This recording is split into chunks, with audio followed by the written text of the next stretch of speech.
Yeah, this is the Elk River arm of Grand Lake we're getting ready to cross right here, number 10 bridge. And first bass I ever caught, or excuse me guys, the first fish I ever caught in my life, guys, ever, was right here in the Elk River back in the 60s, trolling with my dad.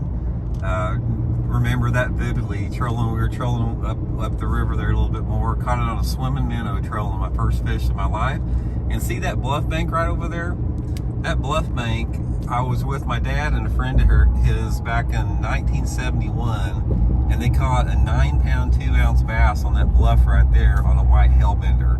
And I've got so many good, this is where I used to come fishing when I was a kid all the time in high school. We drive down, it's about 30 miles from Joplin, my hometown.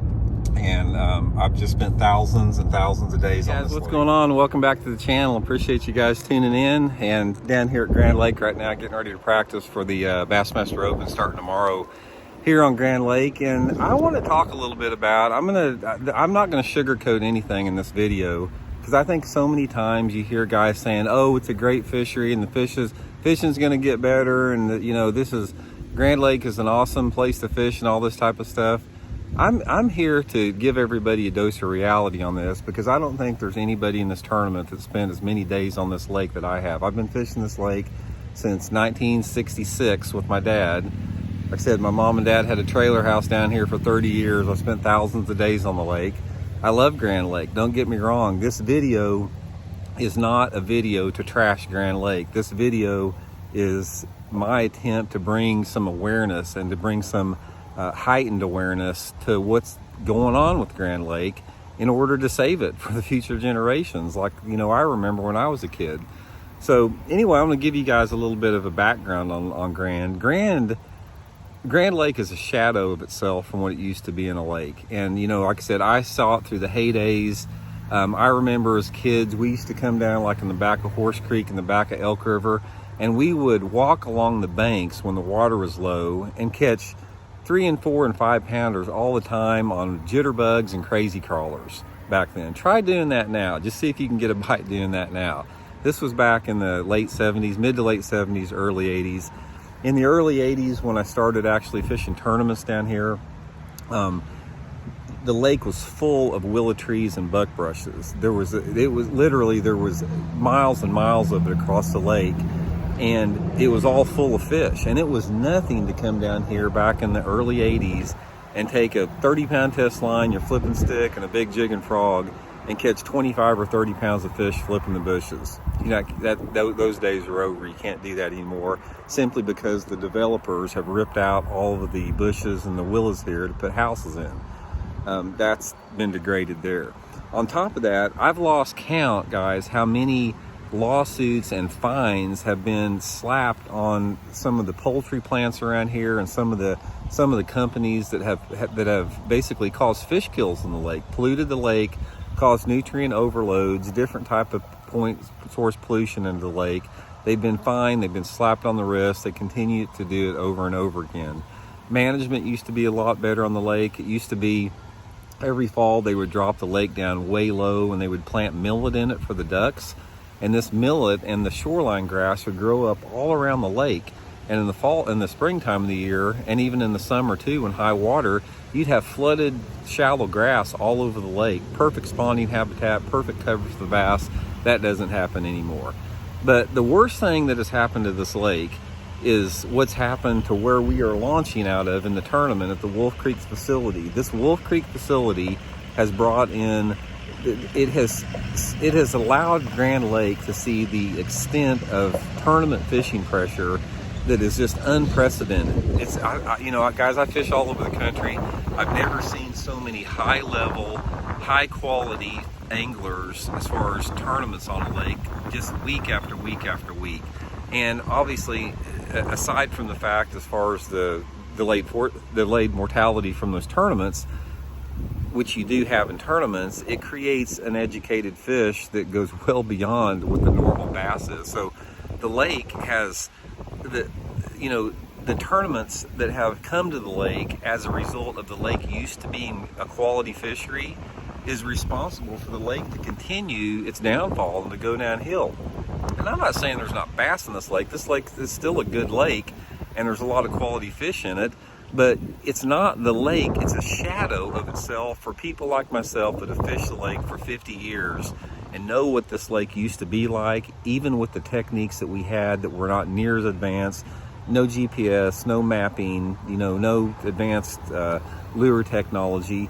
It's the type of fish we used to catch back in the day before all that came about. And now, you'll see some good catches in these tournaments, and there'll be some guys that catch some occasional big bags. Normally, those are the guys that have planted brush piles and they've got some secret local stuff. But it's not like it was before, where you could just get in and start fishing docks or fishing down the bank and catch good quality 3, 4, and 5 pound fish. That doesn't happen but just a small window of time, during the springtime of the year. So like I said, I want to make this video to bring some awareness to what's going on here, not to like hammer and trash the lake, because I love Grand Lake. Like I said, I've had more great experiences on this lake than anybody can have on a lake, and I'm really close to what's this lake, and that's what makes it so frustrating to me as somebody that loves the lake and fishes a lot, is to see what's happened to it. So so where does that bring us to? What do we have to do as far as to get the lake back where it was? The first thing that has to be done is there has to be some type of reduction or management of the tournament traffic on this lake. It's just like what we had this weekend. You had a Bassmaster, the Bass Pro Shop Open guys were down here, 250 boats down here Saturday, while the Bassmaster Open guys were down here practicing, 250 boats, not including the local guys, not including probably some club tournaments. So that type of mismanagement is the thing that puts a tremendous amount of pressure on the fish and degrades the fishery. So the first thing we can do is start coming together. The Chamber of Commerce needs to get together with these tournaments and make sure that they're spread out, where they're not just on top of everybody, or the lake's not just getting hammered. Secondly about that is you have to come up with some type of a sustainable, tournament schedule as far as how many tournaments are on the lake. And the Oklahoma Game and Fishery could be part of that. I don't look for the Chamber of Commerce to want to hold back any tournaments. They want to get as many tournaments in here as they can. But what we have to look at is the sustainability of the fishery 50 years from now. Obviously, with the developers ripping out all the shoreline habitat, you're not going to have, the lake is changing as far as the type of the fishery is. It's becoming more of an offshore fishery than it ever was before, simply because you don't have the shallow habitat. Yeah, you do have docks on there, but the bass are, most of the time, bass around docks, they live on parts of the docks that you just can't catch them. They live in places you cannot get to those fish. So the habitat that the docks provide are not a good fish catching habitat for anglers. Grand Lake, because of the docks that it has on it, it's a very difficult lake to fish. It's a very difficult lake to fish if you're just starting out as an angler, because you have to fight to get in behind the docks to hit targets. It's not like you can just fan cast in open water. So it's a very difficult lake for beginners to fish, and it's a very difficult lake for two people in a boat to fish. It's usually one person has the first shot, like behind docks and around targets and that type of stuff. But like I said, I just remember back in the days that, when this lake was awesome, and that's back when you didn't have near as many tournaments on it. You had a lot better habitat, a lot more natural habitat on the lake, and the fishing thrived as a result of it. You didn't have the pollution, you didn't have, all the fish kills as a result, the E. coli, and then the warnings about swimming in the lake, and the warnings about eating fish out of the lake. And then companies get just a slap on the wrist for polluting it and get away with it and do it again, 5 years down the road. So all that stuff has to be taken into consideration. But anyway, just a little bit of a rant here on Grand Lake. Like I said, hopefully, something can be done about this.